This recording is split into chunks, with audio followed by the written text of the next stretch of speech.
Welcome back to Veronica Live, and we are here with a Veronica Live family member, Drew Allen from the Drew Allen Show podcast and the Drew Allen Show on Patriot TV. Welcome back, Drew. Hey, good to be with you. Well, we always have so much to chat with you about. And then I guess the first question I want to talk about is, are we actually going to be going to war? Because, you know, Israel and Iran are on the brink. Blinken's been running around Biden's boss in Israel saying, don't do it. So let's start with the Israeli-Iran conflict first. Well, we may find out later today, since it's Saturday, if it's going to happen or not, because oddly, you know, the intelligence community or the Biden administration leaked that they were expecting some kind of action, you know, 2 days ago, I think it was. Right. So I think today's the day that, you know, we're just sitting here waiting for, I mean, I don't know what to make of this. I mean, we live in bizarre times where, you know, you have these conflicts and you have an intelligence community now saying, well, they're probably going to attack. I mean, I don't know what to make of this. This didn't used to happen, right? I mean, where you're just projecting like, hey, you know, Pearl Harbor, you know, might get bombed in a couple of days. It could happen. The Japanese might do it. They might not. I'm not sure. I mean, you know, I just don't know how this sits with me.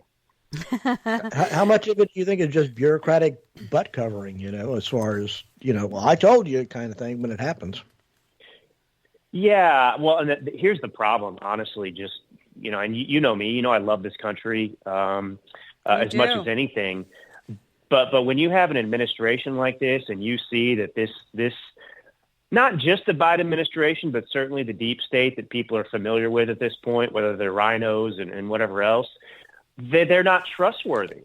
And so it makes it very hard as an American citizen to sit here and really observe or come to any rational conclusions because there's no rationality from our own government. I mean, right now we see them basically trying to, you know, take the side of Hamas, if you will. They want this war to end. Israel wants to wipe out Hamas. I mean, I get there's different perspectives competing now from even the Tucker Carlson wing that, you know, want to have a little bit more criticism of Israel. And, you know, they are rightfully, I think, concerned with, you know, innocent lives on the Palestinian side and so on and so forth. But we just kind of live in a no man's land right now where everyone's trying to make their way again and figure out, you know, fact from fiction. I mean, you know, even this kind of commentary from our side that it is not anti-Semitic or anti-Israel, in my opinion,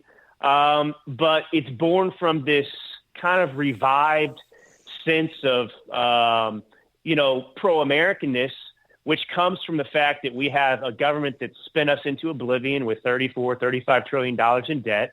We're sending all this money to Ukraine. So now that's leaking over to even our previous allies saying, hey, we don't want to get involved in anybody's war, including this situation with Israel and everything else. So, you know, we really need, I mean, this is why I say this is very much a spiritual war. I mean, if you're a person of faith, I mean, this is the time to get on your knees and pray a lot because we don't have really a compass in the country in many ways. I mean, we've got to really figure things out.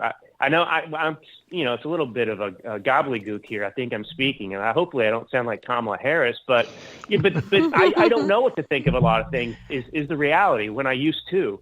And I'm trying to work my way through some of these issues like a lot of people, but certainly I don't want to see a war break out in the Middle East with Iran. I mean, this is absurd. And we have the ability to prevent things like that. We do. That's true. Well, you know, Drew, what you're speaking of is really interesting because this week I watched a YouTube video of Ben Shapiro at the Oxford Union, and I wanted to ask about that. I was stunned listening to these pro-Palestinians, and I mean, they are insane.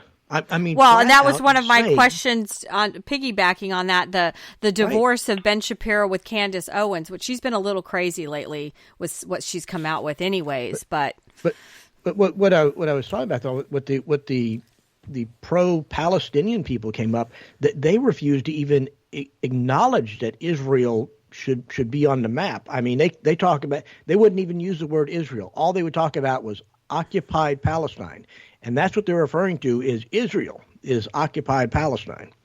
and they have no interest in two-state solutions, any solution. The only solution is, river to the sea, and that's it. Get rid of all the Jews. And I was just astonished. Forget facts. You can't talk to them about facts, and yet we have the Biden idiots over here trying to negotiate something, and it's like you can't negotiate with insane people. Yeah. Well, that's exactly right, and that's the quintessential issue over there with Israel and quote unquote Palestine, is that that's the attitude of most of the people that live there, and certainly Hamas. I mean, there is no real two-state solution, and the reality is there is a two-state solution, and it's happening right now.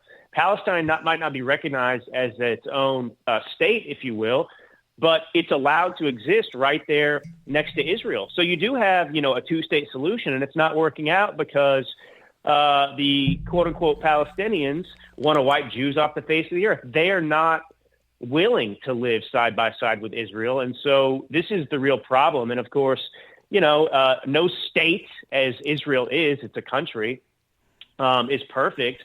But I don't think that flaws in the government in Israel, for example, change the reality that they are not barbarians like the quote-unquote Palestinians that, they do want genocide. So I think it's unfair to say that Israel is engaged in genocide right now. I mean, I brought up this analogy a few times. I mean, look, if the Mexican government, which is effectively run by the cartels, if they decided to start firing rockets from Tijuana into San Diego, what would the U.S. response be? Would we just sit back and say, what should the response be? I mean, we would wipe them off the face of the earth if they didn't bend a knee immediately. And that's a situation. So, I mean, I would ask people to try and put, themselves. But they in some of these never other think people's about situations. that. Because if you think about No. Hamas coming over, it's like a wolf came over, killed all the chickens. Wouldn't you kill the critter that killed all the chickens? You would. And yet you're the bad guy because you want to take out, the animal that killed all the people, which they're saying now that it's sounding like all the hostages have been killed that supposedly they have with this supposed negotiation. And the thing is, it's expanding to America. That this, I'm sure you heard this thing with the Michigan Muslims, where they had the imam or whoever the guy was giving the speech there, talking about how America was complicit because we were enablers of Israel, and then they start shouting "Death to America," and this was in Michigan. I'm like, ship these people. I'm a free speecher, but. Why are these people here? Nobody's assimilating. All of these people, there's no assimilation like back in the day. So our country's just upside down. That's brilliant. So I'm working through a lot of it's just kind of complicated thoughts I'm trying to get on paper, and I'm working on this new article. And I talk about that in the article, the Dearborn, Michigan incident with immigrants shouting "Death to America" and "Death to Israel." And you hit the nail on the head. I mean, they're not assimilating, and this is the consequence of Democrat policy and ideas. So, America used to be a melting pot. That's what we called it. And the Democrats conversely believe in, what we call kind of a salad bowl.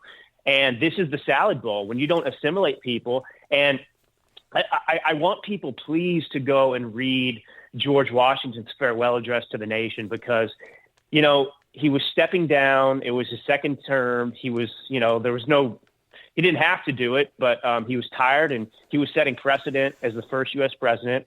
And think about that complicated, worrisome period in American history where we were just a new nation and there were so many obstacles ahead. And he gave all of this amazing advice to the American people, how to hold the nation together that would serve us well in the future. And if you read it, basically all of his advice is not just ignored, but we do the opposite. So, for example, he talks about how patriotism, and pride in our country should be more important to every American citizen than any of the differences, local discriminations he talks about.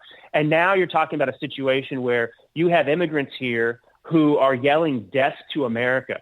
They have nothing in common with this country. You think these people would be out on July 4th having hot dogs, celebrate? No, but they'll come out for some obscure Al-Quds Day is what it's called. It's like the last Friday of Ramadan, and they'll shout "Death to America." Why are you here? That's what I'm saying. My mother was foreign from Spain, and so when I grew up, we spoke English.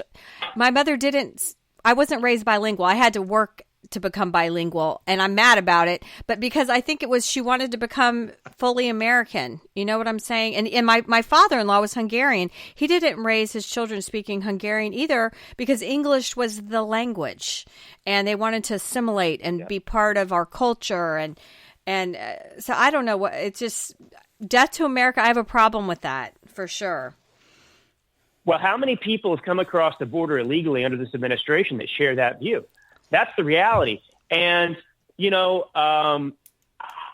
I find it, of course, outrageous. I mean, you've got people in prison right now for January 6th protest, peacefully protesting, and they weren't shouting "Death to America." And you've got these people that are just able to do it in the streets. And we have allowed this to take place here. And, this is, again, I mean, well, Drew, what about like the LSU women's basketball team? They didn't even do the national anthem for their championship game. I mean, so these aren't even foreigners that we have definitely lost the love of country and what it means to be an American. And that's wrapping yourself around the flag always and the national anthem to start. Yeah. All this is by design, obviously, to, look, patriotism is the greatest bulwark to tyranny. And so if you're totalitarian like Democrats and others in the government and that, just have that attitude because they're evil and they have no God in their lives and they're allowed to succumb to the influence of Satan, in my opinion, at this point, I'm absolutely firm in that belief that it's again, a spiritual battle. Well, that's what you have to attack. You have to attack and effectively criminalize patriotism. I write about this in my book, too, the criminalization of patriotism, because you've got to divide people and pull them apart and make them hate this place so that you can do what you want. I mean, people would be objecting to the Democrat Party policies if they loved America. But, you've got to attack. I mean, look, this is from communism and Marxism, and I hope people are opening their eyes to the dangers of this. And, when you talk about, this two-state solution and Hamas and Israel and Hamas and the pro-Palestinian opinion that's just unmovable in terms of their hatred for Israel. We have that in America today. And it is the Democrat Party that is effectively has the same view of Republicans and conservatives as Hamas does. That is how bad it is in America. That's not hyperbole. They look at us with the same contempt that, Hamas looks at Jews. That's true.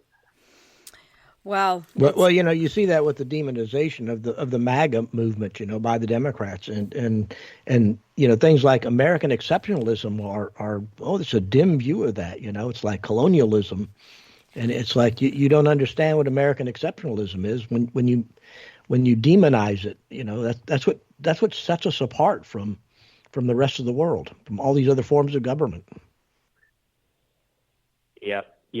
Well. And, it's interesting, too, because we've allowed these, it's interesting because the Democrats have attacked religion, of course, for a long time, too. They've lied about this separation of church and state, which doesn't exist. Obviously, the founding fathers and none of us want a theocracy, and that's not what we have. And that's not what having religion in the public forum even does. But, George Washington talks about how basically, look, all of us have a common religion, common manners, and so on and so forth. And obviously the common religion he spoke about was Christianity. And we live in an era where, basically any kind of remnants or elements of Christian or Judeo-Christian faith are considered taboo as if it's some kind of threat to America. And yet you can have Muslims, again, to go back to Dearborn, Michigan, shouting "Death to America," which is, it's inspired by their Muslim faith, certainly. And so you can have all these other forms of faith, even kind of new alternatives, which is like the LGBTQ+. That is a religion in itself.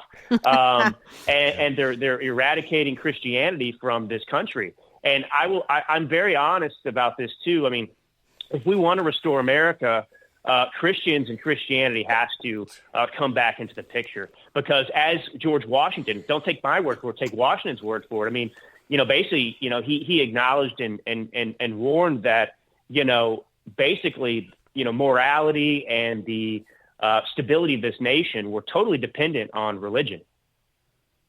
Right. How do you have natural rights? Where else does it come from? How do you have natural rights if you don't believe in God? I mean, that's that they kind of go hand in hand, right? Well, exactly. Our rights are unalienable. They come from endowed by our Creator. Right. And I mean, this is, yeah. Well, look, most of the founding fathers were deeply religious. I follow Catholic Vote on X because I'm really out there now, which somebody tried to hack my account from Brazil yesterday, Drew, and my LinkedIn was fully hacked by some supposedly German woman, changed my name, changed the profile picture to a blonde on a ski slope, deleted all my content. And I think it's because I'm so out there. And so the Catholic votes was, they've been pushing that you can't be Catholic and support abortion. And John and I are fully there. You can't be any religion and support abortion. And so then this lady responded back that all Catholics, we like guns and we're hypocrites. And so she went after me. And I don't even have MAGA in my X. I just say that I'm a Republican. And so I responded back, I'm a concealed carry Catholic, and I pushed her over the edge that I was a hypocrite. That's funny. But here's a woman fighting me, which I don't fight people because then I'm like, I'm done. But I had to put that out there. But I think religion is definitely lost on all of this. And I don't know how we have these crazy people in our country, but they're in Congress as well as part of the problem, Drew, and we've got a clean house there. And that leads me to the FISA bill, because that has been the hot item. And, so somebody, is it Congressman Burkett, explained it. If I hire a roofing company, they come to work on my roof and one of the workers is a terrorist. Well, guess what? They get to pull all the records on everybody to include the customer. And I have a problem with that. I just hired them to do a roof and I'm not one of the terrorists, So it's, where do we go from here that everybody wants to spy on us? You can't be a journalist. That Catherine Heritage, that they've raided her office, she's being fined. So you can't even be a journalist to tell a story now either. We're so under attack. Look, there's a certain amount of risk that is associated with freedom. That's the reality. That's always been the reality. Now, we have a terrorist problem in this country because the Biden administration has allowed them in. So they've created the circumstances under which they can try to justify a continued overreach in terms of violating our own rights as American citizens. And they'll justify it all day long, every day. The government will. Is our freedom, how important is it to us? Are we going to continue to be held hostage by the government that does this with everything, whether it's, government spending and a shutdown? Oh, we can't shut down the government, even though we created this crisis in the first place. We're not responsible. We can't submit budgets in time. We're doing this at some point, the chips just have to fall where they lay. And with the FISA stuff, it's outrageous. I'm very serious. I don't care that, I'm a big Trump supporter. I don't care that Trump came out and was supportive of Speaker Johnson and all this sort of stuff. I understand that it's complicated in Congress. I understand there's a lot of things we don't know about. And I understand there's a lot of politics involved, and there are things that we don't know. At the same time, Speaker Johnson, with his change over his position on the FISA renewal, he's absolutely not blameless, and he can pound sand on this one. He's wrong, and every American should understand that he's wrong. Now, he came out and said, well, I went behind closed doors, and basically the FBI briefed him. People briefed him in this, security session that only he was invited to because he's the Speaker of the House. And they told him that they need this to protect American citizens. It's a matter of national security. Now, look, the American citizen is who he represents, right? His constituents, that's who he represents. And the American people look at the fact that in 2021, the FBI abused FISA 280,000 times almost to spy improperly on American citizens. We look at how they abused FISA to spy on the Trump campaign via Carter Page. We look at the FBI, and we, the American people, know they are actually an instrument of the totalitarian state. We understand the FBI is not our friend. They can't stop anything. They get reports of transgender people that have gone online and said, I'm going to shoot up the school. And where's the FBI to stop it? Nothing. Nowhere. The FBI is a useless piece of crap. I don't care if they stop one terrorist attack in 30. I mean, I know that sounds extreme, but, you don't reward these people until they get their act together. And they have not. And really, they need to be abolished, broken down, and possibly rebuilt. But, obviously I take American security very seriously. But what Speaker Johnson did is he sided with the deep state over the American people. That's really what this comes down to fundamentally. Because we said we are sick and tired of the FBI. And he went and spoke to the FBI, and they said, oh, no. You've got to do this for us. So he had a decision. Do I go with the FBI or the American people? And he said FBI. Well, I'm friendly with Congressman Pfluger. He's a congressman out of Midland, Texas, a former fighter pilot that flew with my husband. Doug, right? August is his name. His call sign's Photo. But he's a Trumper good guy. And I sent John because our congressman here where we live has been a disaster. Like no social media I don't know. I don't know what he's doing in Congress because he's not working for you or me. But Photo Pfluger, this congressman, sent out they sent out their little roundup, and I sent it to John this morning because it just came in, and he voted finally to support it because, and I guess Monday, there's another vote on it, in that he's like, we can't just totally do away with it. We need it right now. Even though he voted against it, now he's coming the other way. He said, we'll look at it with the new president and fix it all in the next 2 years, but we need to have it. So maybe there's stuff that you and I don't know about, but I don't need people. I disagree with that 100%. No, that's not true. All these guys are, I'll tell you why they're doing it. There's going to be a terrorist attack at some point, whether the FBI has FISA access or not. It's going to happen, and I don't want it to happen, but we've had 10 million plus illegals that will have invaded. Well, Trump says 15 million. In Dearborn, Michigan. Yeah. So let me tell you what Pfluger here is thinking. He's like, oh, well, when there's a terrorist attack, if we don't, basically they need to renew FISA to save their butts, because the first thing that's going to happen if they stop this and there's a terrorist attack is they're going to say, well, the Republicans are responsible for the terrorist attack. If we'd have had the FISA stuff that we abused 280,000 plus times, this couldn't have happened, even though we know there's no evidence the FBI stops anything. I mean, I would remind people again, you go through the list of all these shootings and mass shootings and so on and so forth, and the FBI's there all along, and then the mass shooting happens. And you think, well, what's the point of the FBI? Oh, they're too busy with grandma putting her in jail for J6 photos. For praying.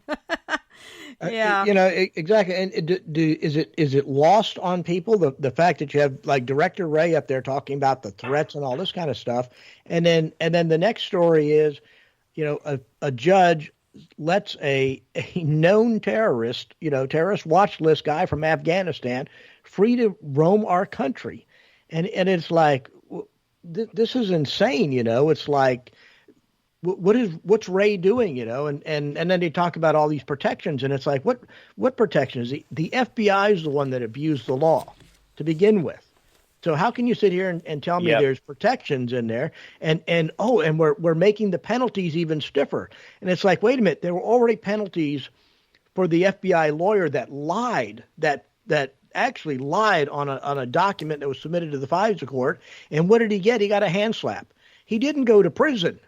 Until these people start going to prison, I don't believe a damn word they say about penalties for abuses and all this stuff. It's just a bunch of garbage, and when will people wake up to this stuff? Well, but the normal person's not reading the news like we are, and they're clueless. They're absolutely clueless. I was talking to my neighbor the other day. She knew none of the news stories at all, and yet this is somebody that would vote on our side. So I'm constantly having to be a cheerleader and educate these people. And are we going to be able to get to all of them by November? Because they're lazy, and then they don't get off their ass to go vote. Well, the problem is all of us have seen what's happened to the country and what the government's been responsible for over the last number of years. And I think that we understand fundamentally that the government is not our friend, that they're actually the problem in America. All these people that want to support the FISA renewal, that want to support more government power, they still believe that the government's the good guy. They still believe that the government's on their side. And that's not true. The government's not. A government is a necessary evil, but we have allowed them to take too much power, and they are well beyond their constitutional restraints, by the way. We are living very much in a post-constitutional America and have been for some time, only now we're becoming acutely aware of it because of how far they've reached and the immense amount of power that they have and they use to abuse the American citizen. And, look, with the FISA stuff, it's the same thing with the guns. There's a mass shooting that's a result of, basically, government policies and sick ideology that creates these future killers in many ways, in most cases. And then they say, well, if we didn't have guns, if we did more background checks, well, that was that woman on the Instagram. She was anti-gun, you can't take our guns away. There's too many crazy people. Well, okay, we can talk about FISA forever. I just hope they clean it up or get rid of it, because I'm with John. I don't need somebody spying on me because I'm doing the right thing. But the next hot issue, Drew, with you is Trump and abortion, because he came out this week trying to, quash the stupid Dems and said, let's leave it at the state level. But also, Arizona was in the news because of an 1864 Civil War law that said you can't kill babies. And now Carrie Lake's in the middle of it trying to go, that's too radical, because I think she wants it at 15 weeks. So I wanted you to talk about abortion and Trump and Carrie Lake. All right, let's start with Arizona. The media has absolutely intentionally screwed up the story, and they don't even understand what they're talking about, or they do, and like I said, it's intentional. What happened in Arizona is quite simple, and it's not about the story is not that Republicans are extreme. It's about our laws. So in Arizona, there is a law in the books from before it was a state, as you just said, and it is a draconian, by today's standards, abortion law that basically outlaws all abortion. Now, that's on the books. No one has ever repealed that. So in the state of Arizona, that law is sitting there. And so when you had in 2021, the Supreme Court overturn Roe v. Wade, in anticipation of that decision, the legislature in Arizona also passed a law that made a 15-week abortion ban. Now, it's basically a dueling law with this older law, but they're both on the books. And so all the legislature has to do is get rid of that law if they want and repeal it. Now, look, the simple question is this. All right, well, obviously when Roe v. Wade was the law of the land, that unconstitutional ruling that made abortion mandated basically in all 50 states, well, that overrode the 1864 law or whatever year it was.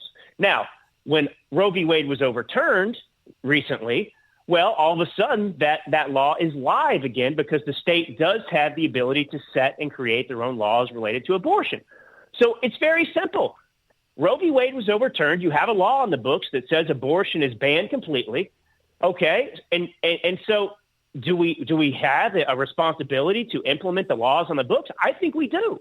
And so you have, all these Democrats out there, whether it's the AG or whatever else, saying, I am not going to implement this law. I am not going to. And that's actually the story. You have rogue people who are saying, I don't like a law that's on the books. I'm not going to enforce it. We cannot have a country if we behave in such a way. So it's very simple. Yes, that law is on the books. It should be enforced if it's there. And if you don't like a law, what do you do about it? You repeal it or replace it with another one. It's that simple. It's so crazy how they've taken this. I mean, they need it because they need people to go to the polls. They won't vote for Joe Biden, but maybe they'll vote for abortion, even if it's not even on the menu. Well, and what about Carrie Lake? That makes sense. I mean, yeah, it makes sense. But I'm always going to, I don't know. I don't want any abortions. And John and I have had God moments in here with Kathy Barnett, saying how she could have been an abortion, and look how her life delivered, for the world.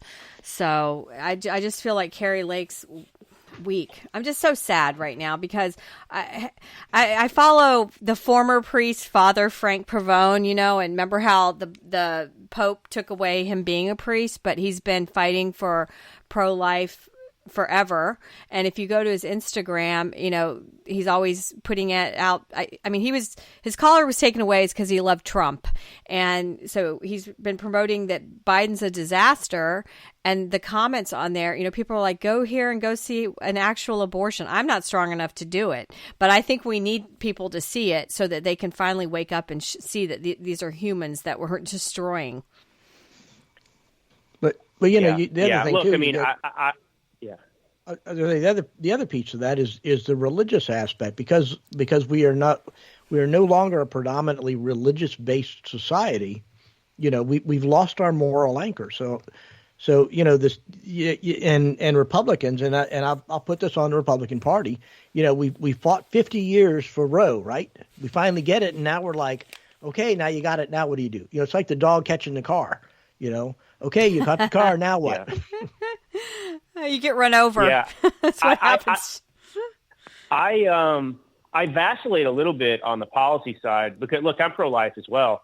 And, so I'll give you some perspective, at least what I'm thinking. I mean, when Trump came out and made his statement on abortion, I thought it was perfect. I thought that his statement was not just the correct position to take, but also strategic because, look, he just doesn't want to give the Democrats ammunition going into 2024.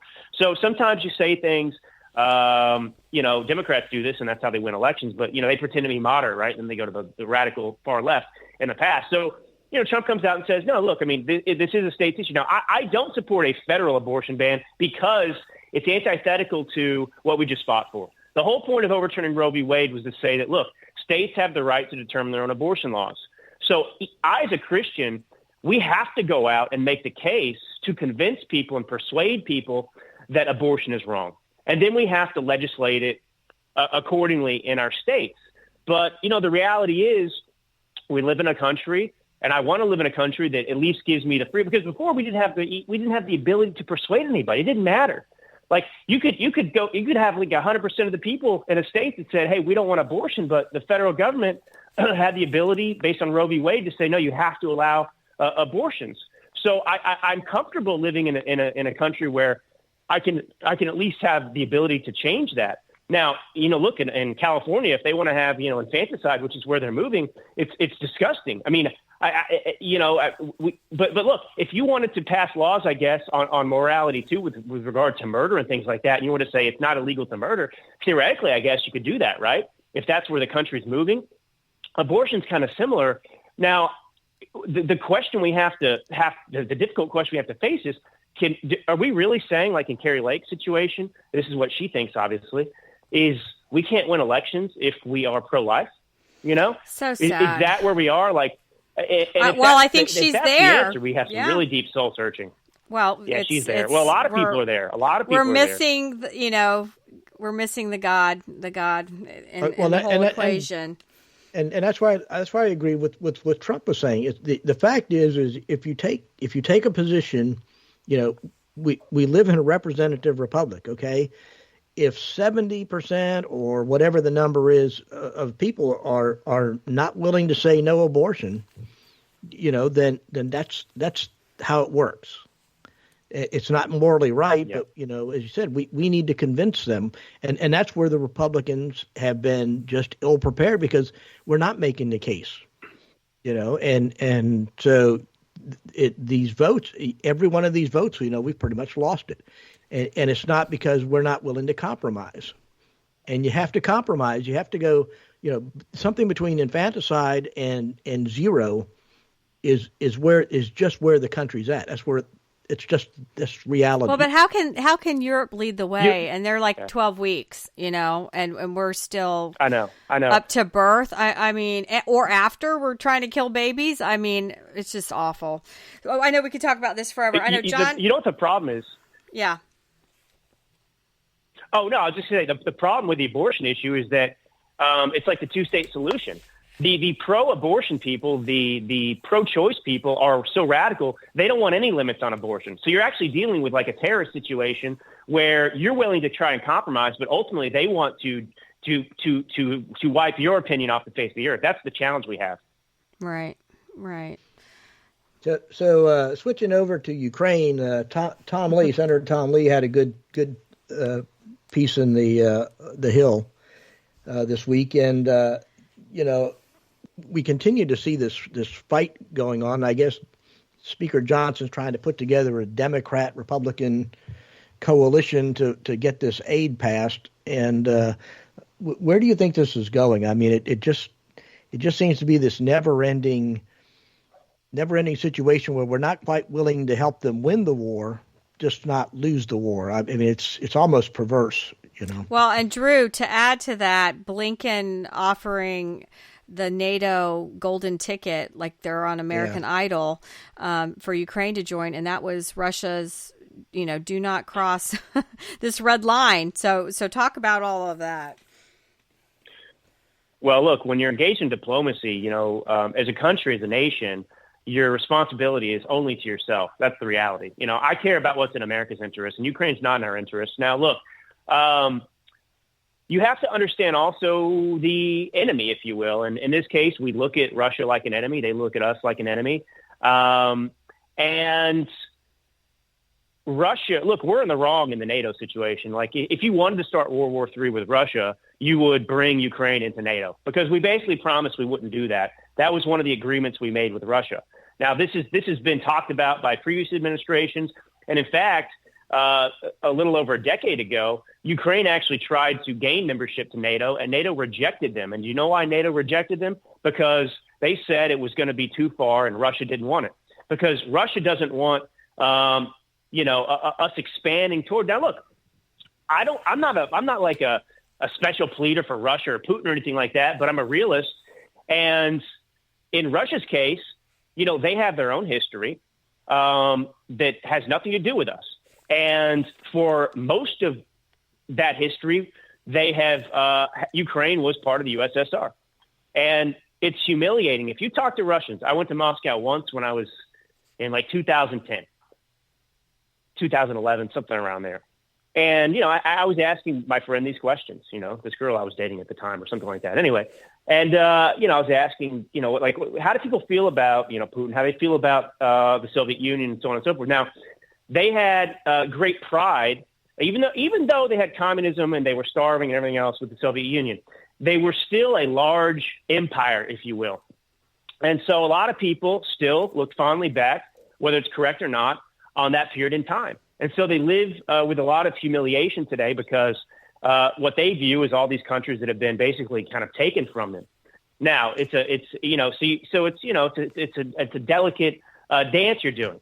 So, Russia in the beginning was always going to beat Ukraine. Ukraine never had a chance. I said that from the beginning. All these people were saying, Ukraine's going to win, and they're never going to win. Russia's the third greatest military in the world. Doesn't matter if they're, what their economy is like and so on and so forth. Ukraine, obviously, they don't even have the manpower. I mean, they're lowering the draft age now to get more Ukrainian men killed. And so you just have to be a realist at some point. Is it worth expanding this thing into World War III and losing American sons and daughters over this conflict over there? Or is it better to force some kind of negotiation and say, Russia, are you going to be happy with this? Okay, Ukraine, are you happy with this? And get in there so that we don't lose have any bloodshed. Those are the decisions you have to make, but we don't have adults in charge. We have some other insidious agenda going on, which has to do with nation building and the Clintons and, BlackRock and all them making immense billions and fortunes off of the rebuilding effort after Ukraine is razed to the ground, while we sit there and watch it happen and allow it to happen in many ways. And that's the reality of what we're facing right now. And Russia's not looking it's not a Hitler situation in World War. That's not what's going on over there. And so, we're just, in my opinion, we just failed miserably in terms of foreign policy. This war could have ended 2 years ago, right after it broke out. But, we got involved and we said, no, we don't want a negotiation. I wish. I don't care. The other side, I look at it from the fact that we're not willing to provide the assistance to win the war. This is where I have a real moral problem with this debate. It's like either, you have weapons like the ATACMS missiles, It's like the U.S. military is scrapping the things, okay? But we won't send them to Ukraine where they would be very effective, because we don't want, because we're afraid it's going to escalate stuff. But then we turn around and we we say, hey, join NATO, which is escalating things. I mean, it's like this administration talks out of both sides of their mouth at the same time. And from a moral perspective, they're just getting a lot of people needlessly killed because they're not willing to do what it really takes to win a war. So, and now, I have plenty of friends that have children that are serving now, and they're being deployed to that region. So, everybody's like, oh my gosh, are we going to war? Everybody's like distressed about all of this from Israel to Russia. So Drew, did you want to finish commenting on that? And then we're going to do a rapid fire with you because I've got some issues. I just want to hear a quick perspective because we can't let you go till we've got to hear what Drew says. Yeah. Look, I'm just not interested in losing any American sons and daughters in a conflict in Ukraine. I mean, morally, I'm sad when anybody dies. I'm sad with any conflict, but I'm tired. Like we're $35 trillion in debt. We can't take care of our own country and our people. Our own veterans deserve better. And so for us to go and get involved in a conflict in Ukraine, like, I'm sorry. Like, Ukraine is a crappy country. I'm not saying that about the people, but it's a crappy country. And it's a crappy country because the U.S. has made it a crappy country. Ukraine is not a sovereign nation. I'll say this again. I've written about it. They're like Puerto Rico. They're like a territory of the U.S. And we have been involved in keeping that country away from Russia since certainly, after the Cold War, I guess. But we've gone in there and we have actually used the CIA and everything else to overturn election results, to force, kind of pro-Kremlin presidents out of power. We've actually been behind an insurrection in Ukraine. So it's just more complicated than that. And I don't want to see anybody else die. And I think that we as the United States have the power and ability to force a negotiation and come to an agreement that stops this immediately. And you're correct. I mean, we seem to be creating a situation in which this continues to escalate. And our government, has blood on its hands, in my opinion, too. Okay, well, we're going to have some rapid fire now because we could keep you all day. So I want you to just do quick commentary. O.J. Simpson and the statement by lovely Raggedy Ann out of the White House comm saying they were sorry for his family and forgot about Nicole Brown's family and Ron Goldman's family. Go. Yeah, well, that's par for the course. O.J. Simpson's a murdering criminal, and of course they would be sympathetic with the criminal murderer over the victim's family. That's par for the course for the Democrats. Yeah, they want the black vote. What about the Prime Minister of Japan visiting? I don't know if you saw the footage of Biden like deer in headlights when they were going to the fancy state dinner, and then the footage of darling Biden that looked like a 2-year-old being a Marine holding his hand through the ceremonial event. Yeah. Joe Biden probably crapped his pants in his diaper or something like that. I mean, we witnessed another epic disaster in real time, and they'll pretend and tell us that he's so sane and vivacious and amazing and whatever. We know Joe Biden's wearing a diaper and he's an idiot. Student loan cancellation. Yeah, well, there you go. The Biden administration trying to buy votes, the young people, those, and of course, it's unconstitutional, but he doesn't care. When it comes to the border, he'll make every reason not to secure it. But when it comes to those things that are actually unconstitutional, that he's not supposed to do, he has the determination and will to do it. Okay, NPR that, oh my gosh, they're actually liberal and they're biased from the editor of NPR. Yeah, I've just never heard anything more shocking in my life, unless, of course, you ever turned on NPR in the past 30 years. Shock. Are we ever going to defund them? That's the question. Will it ever happen? Yeah, okay. And then how's the book going, the sales, and the show on Patriot TV, the Drew Allen Show? Well, it's good. It's another outlet, an opportunity to try and reach people and talk about these things that I'm passionate about. It's another immense amount of time, that I'm trying to find in my life to devote to it. But it's good. The book, I think it's just imperative that people read it. Epic Times did a nice write-up. They did an interview with me last week. That's out there. Whatever. I'm going to keep pushing. It's a marathon, and I hope this book's important. All right. So how's the TV differ from the podcast? Is it a lot more work or it's very different media?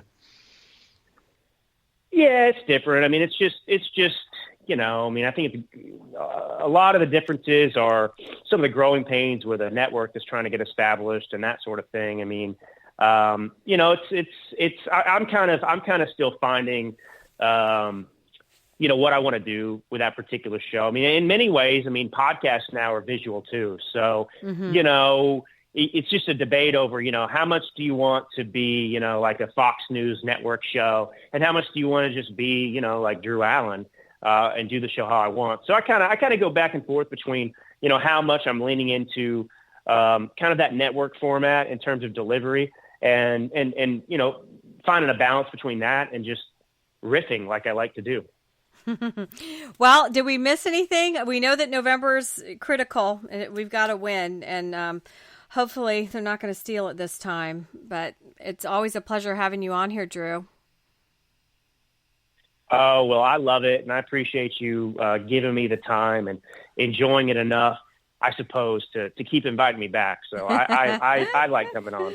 Well, we've been joined by Drew Allen. You can check him out on the Drew Allen podcast. You can find on all your social media platforms and then on Patriot TV. So, Drew, we'll have you back. You're our monthly regular. We appreciate you. Appreciate you all. Have a good day. And we'll be right back on Veronica Live.